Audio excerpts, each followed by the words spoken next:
Today I'm going to be reading some mystery and thriller books. I was gonna say like Howard, but I don't really think I am. If you told me to go into a haunted house, maybe I would think, yeah, I could definitely go into a haunted house, but then when I actually will have to go into one, I probably wouldn't. Anyways, in this video I'm going to be reading out of my comfort zone. So as a fantasy/romance reader, I'm going to be reading some mystery and thriller books, and we're going to see whether or not I like this genre, whether in the future I may continue with reading more books within this genre. So let's proceed with the video. I just started reading this book and I only read the first chapter and it's already kind of spooky. It's set in this sundown motel, creepy motel. I don't know, motels, like especially if they're old and really run down, they are kind of scary. And I've heard so many horror stories from America and their motels and how a lot of them are haunted or something like that. So I don't know what this book is about exactly, but already the first chapter, it's giving me some creepy vibes, and I'm honestly like, I'm kind of scared to read it. I feel like I could be a big mystery thriller fan, but I think the issue is that I'm literally just, I get scared really easily. But I'm excited to read it and I'm prepared to get freaked out. I think it's the anticipation when you're reading it and you're trying to discover what's going on, and it's suspense that does it for me. I can't even remember if I explained what this book is about, but basically our main character is Carly. Her aunt disappeared, and after her mother passes away, she searches for more information about her aunt and how she disappeared. So basically, as the title says, the Sundown Motel, that's where everything started. So she goes back to the place where the Sundown Motel is, and we are getting, because I'm not that much into the book, we are getting the beginning stages of her going to the Sundown Motel and trying to learn more about her aunt that she has never really heard about from her mother. And I knew from the moment that I read it that I was really going to enjoy this book. I haven't actually read that much of it though, because I have been kind of busy doing other stuff, but I know that when I sit down and take my time to read this book, I feel like I'm gonna absolutely fly through it. I swear the book is becoming even more suspenseful, because basically we have two point of views, Viv and Carly's, and both of them are kind of uncovering the mystery within their timeline. And oh my god, I swear the suspense, the tension that it's building up is so good, and I'm so excited to figure out what happens. But honestly, as of right now, I don't even know, like I don't have my own theories. I finished reading the Sundown Motel and I enjoyed it so much. The author deciding to do dual perspective, literally chef's kiss, because I love seeing the different timelines and watching as they both uncovered the mystery and the whole revelation, the plot twist. To be honest, I did not expect that, because we were so focused on this one character, and in my mind I was like, is this one of those plot twists where it's another character that you don't expect? But then when the twist actually happened, I was like, oh my god, it genuinely really shocked me, because it went to a different direction I didn't really expect. To be honest, I didn't have any theories. I was just really suspicious of all the characters, because I felt like they all gave me, in a way, some creepy vibes, and I knew that certain characters were hiding things. It was so obvious. So I was wondering, oh, why aren't they not saying anything? And having dual perspective, I think, really helped kind of fill in certain plot holes that we wouldn't have known about if we only got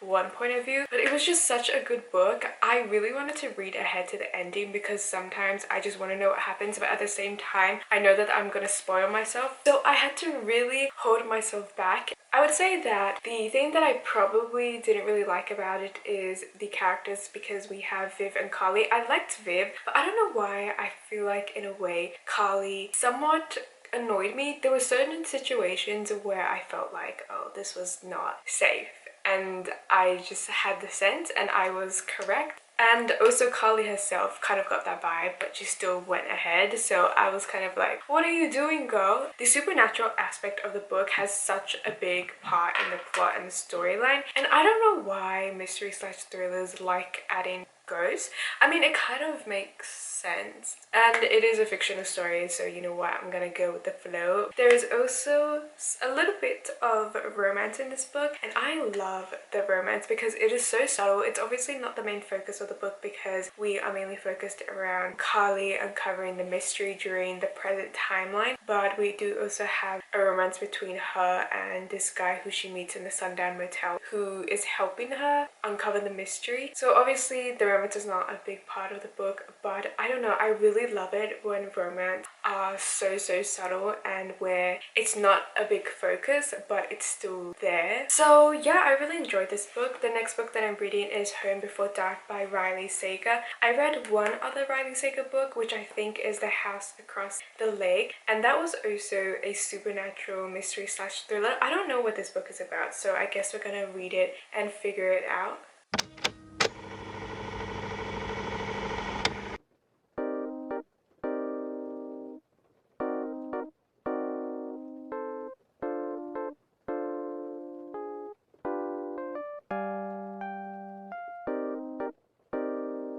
So I started reading a little bit of Home Before Dark. This book is basically about this house called Baneberry House, and our main character's father wrote a book about this house, talking about the dark history behind it and ghosts, but she doesn't really remember anything about it. Her father passes away and she goes back to the house trying to, I guess, uncover the mystery, because the whole entire life as her father wrote a book about the events that occurred there, the book kind of followed her around with people asking her questions of, is the story that her father wrote true, etc. But she doesn't really remember anything, so she goes back to the house to kind of uncover the mystery, uncover the place to see whether or not the events of the book was true. And we get kind of the perspective of both the story that her father wrote and also the present timeline of her figuring out what's happening. I haven't really read that much. I mean, 29%, I don't know if you consider that reading a lot. However, I will say so far that the book is pretty slow. I think that's the issue with mystery slash thriller books, is that they are pretty slow paced because they need to build that tension and suspense, which, I don't know, sometimes I need something that is more fast paced. I get it that, you know, we gotta slowly unravel the story as it continues, but I feel like it's mostly the last 20% maybe where the plot twists all occurred and it gets more fast paced in terms of uncovering the mystery and the story overall. But it's just like, it's so slow at the beginning, and I honestly sometimes can't stand that. And now that I think about it, a lot of the mystery books that I've read kind of have the same thing. So not gonna lie, I looked ahead to the ending of the book because I don't know, I'm so curious. I want to know what happens. So I kind of obviously do know, but I don't know the events that lead up to that. So I guess I'm excited to read that, but definitely as of right now, I feel a little bit bored. Like I'm interested to see where it goes, but at the same time, it just feels so slow. I finished reading Home Before Dark, and honestly, my main thoughts about this book is that it is so boring and it is so slow. Like I mentioned before, I know that mystery books have to kind of build up the pacing so that it's more suspenseful, and then when the real revelation happens, it's a lot more shocking. But the whole entire time I was reading this book, I was like, okay, it just feels so boring. We're following the character as she's trying to figure out what's real from what her father wrote in the book. The whole, I guess, twist as well kind of just left me sitting there, not even in shock. It was more like, okay, that's it. That's why I read this whole entire book. There were certain parts of it where I was really intrigued to see where it was going to go, but then it just fell flat again. And then I was initially considering DNFing the book, but at that point I was already past the halfway point, and you know what, I just thought I can finish it, so let's just finish it. But yeah, I don't know, I think I'm a little bit disappointed in a way because it's really hard, because I feel like sometimes mystery and thriller books can be the most mind-altering thing that you've ever read, but if it's not done well, they can just be so boring.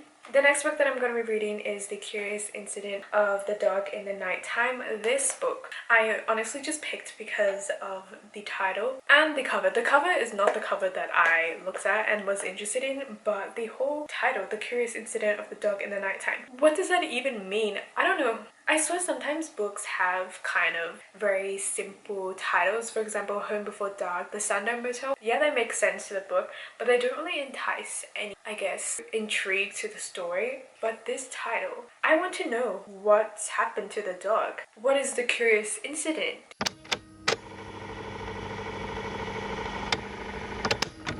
So, I am reading this book, right? And this book, our main character, our narrator, basically has a very analytical, logical mind rather than a more emotional one. And I would say this is more of a mystery, maybe I wouldn't say contemporary, but it's not very thriller-ish. And I think it's just very interesting being in his head and just reading about his thoughts. But then there's some juicy things that are going on, some juicy revelation, which has nothing to do with, I guess, the mystery, but truly it made me like gasp. And then we have this scene that I just read, and I was literally TMI, but I was reading it on the toilet and I just sat there and I was like, I could not believe what was revealed. I literally let out a gasp. I was like, and then I said, I need an update on my thoughts about this book because no way. It literally came out of nowhere because there was this whole thing and then all of a sudden this happens and I'm like, oh my gosh. The whole entire time I was thinking, honestly, it's not really much of a mystery book because Christopher, who was our main character, kind of wants to play a detective,